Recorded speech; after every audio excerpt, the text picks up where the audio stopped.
Am I the only one who in 2025 finds it rather strange that indie games are very quickly becoming the biggest hype in the gaming industry over your standard AAA gaming titles? Also, full disclaimer, this is now my second recording, and I am quite pissed off about the fact that I just spent 20 minutes recording this exact video, only to find out that because Audacity was open in the background, my fucking microphone wasn't recording. But yeah, anyway, back to the main topic, indie games, and just how they're completely dominating the gaming industry these days. Obviously, we can take basic examples like Schedule 1, which is absolutely a sleeper hit. I don't think anyone saw this game coming, and it just came out of nowhere, made by one guy, very quickly dominated the Steam charts, and it still is, and it is just better than most AAA gaming titles that we have these days. Like, yeah, you can play Call of Duty every year, you can play FIFA every year, you can play that stuff. Those games all have one thing in common. They're fun for a week or two. But honestly, especially with Call of Duty, by the time Season 1 rolls around, the honeymoon phase is already over. If you know the COD cycle, you know what the honeymoon phase is.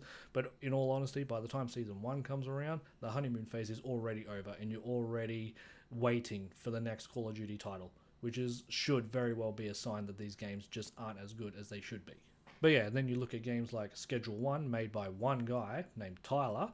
Tyler just casually created this game all on his own, released it, and it has very quickly skyrocketed to the top of the charts on Steam. I have seen a lot of comments lately, especially on TikTok. There have been a lot of people complaining about the slow progress of updates. I think Tyler might have hired one or two people or hired a small team to sort of help, but at the same time, there needs to be some form of leniency, given the fact that it was just made by one guy. Like, for comparison, let's look at Pokemon Scarlet and Violet, which are, 3 years old, almost 4 years old, and still are fucking terribly optimized. No updates have been released to fix all the performance issues, and I don't want to hear anyone say it's the hardware that's holding it back. It's not the hardware, it's Game Freak. Game Freak are lazy and they simply don't want to fix it. You can't argue that Scarlet and Violet run so poorly because of the hardware when Breath of the Wild exists. Meanwhile, Schedule 1's been out for a couple of months and people are starting to get a bit angsty with Tyler because updates are coming in slowly.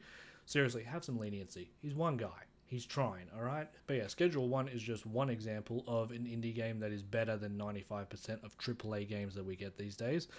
Take Expedition 33, for example. I know some might argue it's not really an indie game. Me personally, I've sort of put it in that category purely for the fact that it is Sandfall Interactive's first ever video game.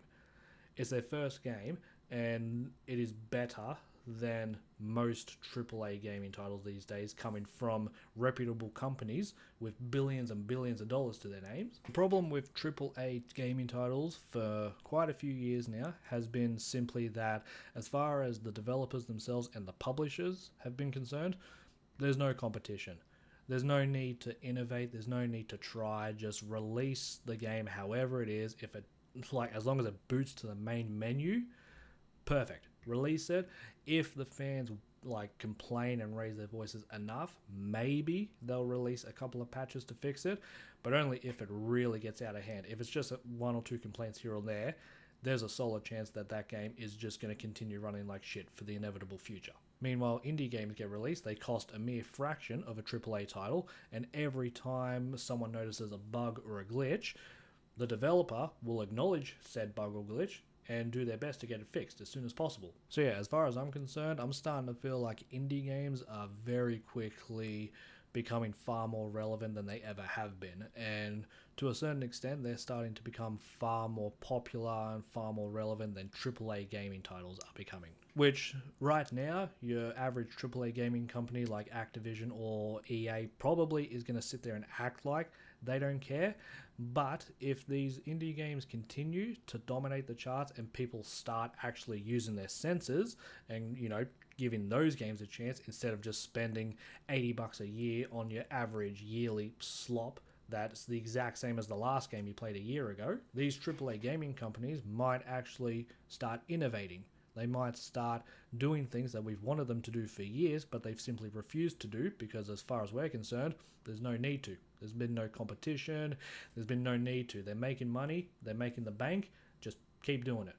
Just keep releasing it every year and that money will continue flowing in. So I guess my advice here, because this is something that Steam does, I know that PlayStation and Xbox don't do this, but with Steam, they have a 2-hour refund window. As long as you didn't purchase the game a year ago, you've purchased it recently, and you request a refund within the first 2 hours of gameplay, they will give you a refund.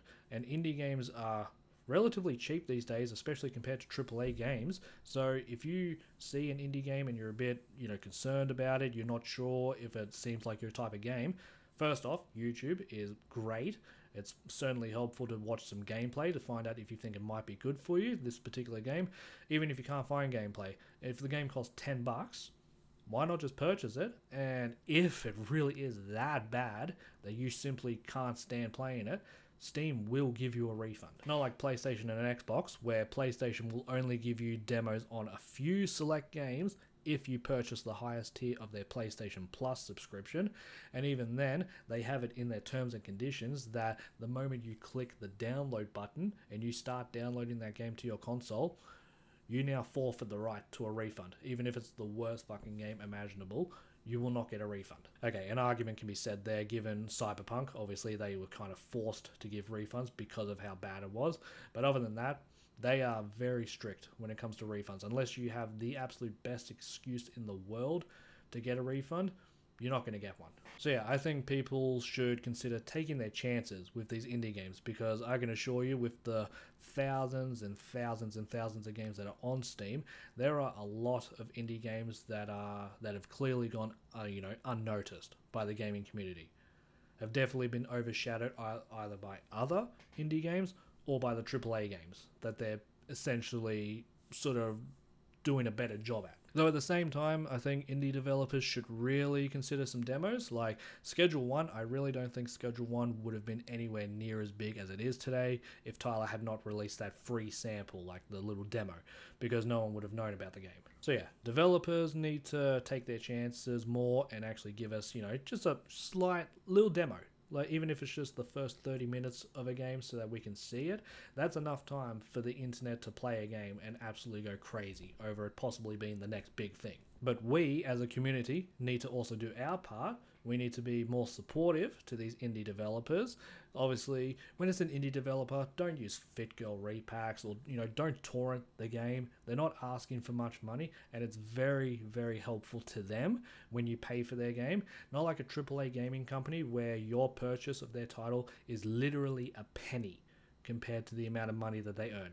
So whether you purchase the game or not, it doesn't fucking matter to them. They make so much money that they don't even know your purchase in it. Whereas as an indie developer, nothing would warm their heart more than seeing that you have actually purchased their game and are supporting it. Obviously, this whole indie, rise of indie games that I'm predicting is happening is probably going to come to a steady halt come May 2026 next year when GTA 5, when GTA 6 gets released, because let's be honest, GTA 6 could be the worst Grand Theft Auto game of all time.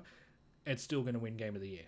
It's Grand Theft Auto. I'm not saying it's going to be the worst game. It looks phenomenal, but even if it was marginally worse than GTA 5 and all the other GTAs before it, the fans are still going to buy the game and they're going to make it the best-selling game of all time, and it's going to win Game of the Year. But yeah, in all honesty, take your chances with some of these indie games, because there are definitely plenty of underrated classics that have gone unnoticed so far. The best thing about indie developers is that they don't have greedy, publishers or greedy shareholders overlooking them the whole time. They create their games based off their passion. They're passionate about something, they want to see other people enjoy their passions, so they release these games. AAA gaming companies, they release what the trends at the time demand. They release what is going to make the shareholders the best, the biggest profits, which is why sometimes it feels like AAA gaming companies are just not listening. Like Sony, why are they not doing Bloodborne? Probably because the fucking shareholders have all, sat around in a small group and acknowledged that it probably won't make them the biggest profits compared to other games like a remaster of Horizon. AAA gaming companies create what's best for their investors, for their shareholders, and for the publishers. Indie developers create what's best for the community. Unless it's just, one of those pure hentai games that you can sometimes find on Steam. That's a whole other story. Let's not focus on that. But yeah, here's my Sunday rant. I will probably end up throwing my computer out the window if I watch this recording afterwards and the audio is still not working. So let's see what happens.